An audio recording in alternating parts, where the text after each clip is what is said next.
যে বরুণবাবুর কাছে শিক্ষাটা নিশ্চয়ই জীবনে কাজে লাগানোর চেষ্টা করেছে এবং কতটা কাজে লাগাতে পেরেছে, এবং সাংবাদিকতা করতে গিয়ে সাংবাদিকতার লেখা লিখতে, কারণ প্রবীরের বহু লেখা খুব জ্বালাময় লেখা আমরা পড়েছি, তো সেটা করতে গিয়ে কোনো চাপ ছিল কিনা যে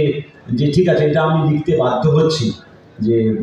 হয়তো একটু কৌশল অবলম্বন করি যে আজকের এই জায়গাটার যে মাহাত্ম কথা সাহিত্যিক